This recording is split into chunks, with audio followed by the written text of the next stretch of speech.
Hi. Hello. I'm Wounds. I've never done one of these before, but I would like to share a true story about something I experienced a while back. To this day, I still can't explain it, but I'm going to try. So let's get started. This all happened to me when I was 19 years old. I had just landed a new job at a grocery store and was excited to make some money for the very first time in my life. It wasn't anything special, just your standard minimum wage job at the local strip mall. There were lots of other stores here as well, but the most important one for this story is going to be the kids' dentistry office that was right next door. So anyways, I had been working here for about 3 weeks so far. I worked in the morning to handle incoming shipments, stock shelves, and answer the occasional question for any lost customer. In short, it was nothing too crazy. Until one day, my manager came up to me looking real nervous and somewhat desperate, borderline begging me to take a shift for the following night. Now please note that this to me at the time was no big deal.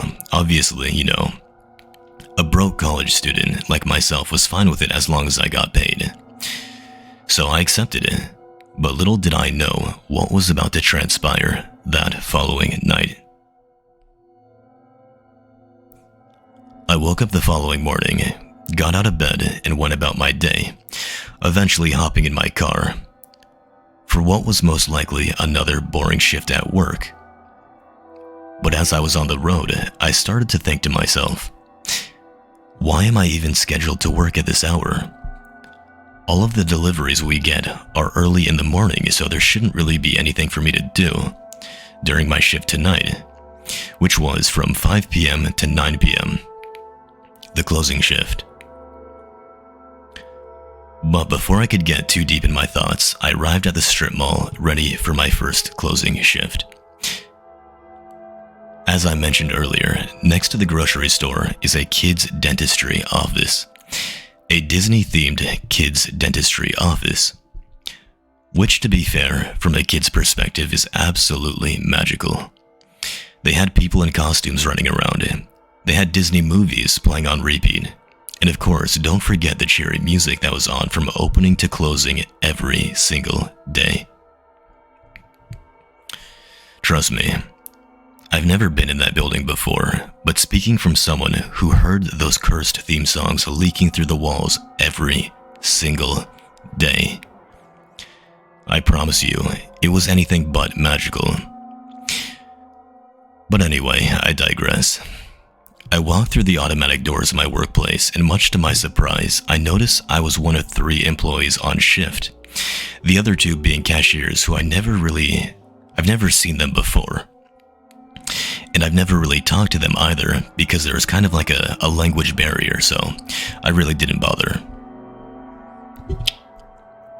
So, it didn't bother me at the time. So I just went about my business. I clocked in and proceeded to attend to my tasks at hand. Hours pass and nothing really happens, but I mean, who is expecting something to happen at a grocery store this late at night? The only people that came in were like myself, those who had social anxiety and those who had forgotten to get their groceries earlier on in the day, which I totally understand, so I just did my best to leave them alone and let them shop on their own. After I finished my 5th lap around the store with nothing left to do, I saw the time was about 7 p.m., and I decided to take my 10-minute break in the bathroom stall, just me and my phone.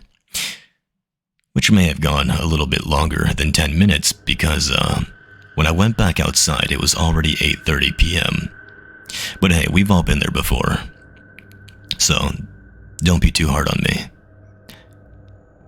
Just 30 minutes away from me being able to clock out for the night and going home. But then I heard it.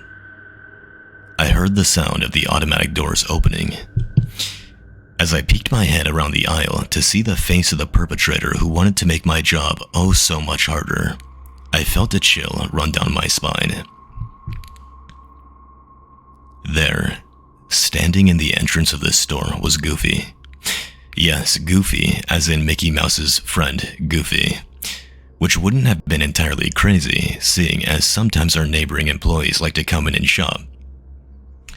But unfortunately, this did not seem like one of those times. He wasn't dressed as the happy-go-lucky, colorful, and animated Goofy as I was accustomed to seeing every now and then. This was an entirely different beast. He was covered in dirt and grime. His long, goofy shoes were ripped and covered in holes. His pants and shirt seemed to be a few sizes too large for him. And above all that, there was something off about his face. He was wearing a hat, which was intended for the hat's bill to be Goofy's nose, so it was a little bit longer than, the average bill of a hat. But it was pulled so far down his face to the point where I could only see his smile. And what a smile it was. Unwavering. Joyful. Haunting. After a few seconds of standing frozen in place, I realized something else. Something I should have noticed first thing. He was singing. This man, in a tattered Goofy costume, was singing in a haunting tone that shattered the silence of the nearly empty building. And what was he singing, you ask? Well, the words I can make out went something like this. I love you. You love me. We're a happy family. The Barney theme song.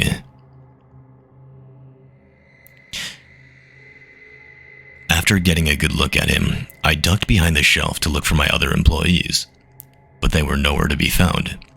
I felt panicked, but wasn't sure what exactly I should be doing at this moment. So doing the only thing my mind was capable of coming up with at the time, I retreated to the back and went into the employee bathroom. There, I locked myself in one of the stalls with the intent to wait out whatever was going on out there, because whatever that was, I can assure you I wanted none of it. After what seemed to be about 5 minutes of thinking about what I saw and questioning if it actually was a reality, I got up to see if he was still out there. But as soon as my hand reached towards the stall door, I heard the last thing anyone would want to hear if they were in my position. I heard the bathroom door slowly creak open. Being a 6'1" built male, I was more than confident in my ability to defend myself. But in this certain situation with my back against the wall and something sinister between me and the exit, I was terrified. Taking a risk, I looked under the stall door to see those long shoes of his slowly walk into the bathroom. And following the sound of his footsteps was his voice. Incoherent, angry, rambling that I could only decipher bits and pieces of.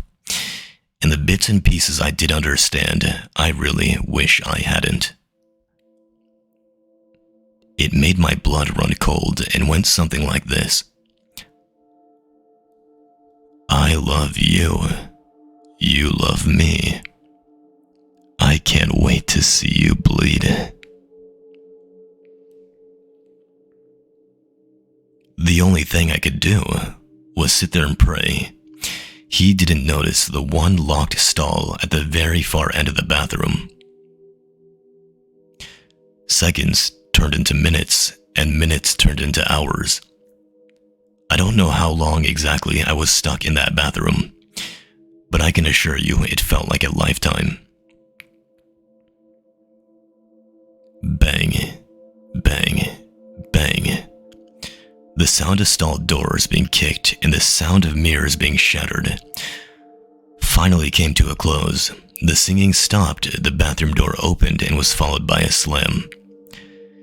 I sat there in silence for maybe another hour before finally deciding to move. And like a dead man walking, I slowly made my way out of the floor, once more. And to my relief, I was greeted by an empty store that had been long since closed. I thought about calling the police, but then decided against it. I just wanted to go home and sleep. I told myself I'd make sure to bring it up with my boss and let him handle it tomorrow. But I never saw him again. Nor did I see the 2 cashiers either. I never even got their names. A sudden change in management followed the following day, and I was put back on my normal schedule, never having to work another night shift ever again. So anyways, this was a story I experienced when I was 19 years old. You can believe me. Or not. The choice is yours. But thank you for watching. I've never done this type of thing before, so if you enjoyed, make sure to hit that like button and maybe I'll do another. Who knows? See you all next time. Goodbye.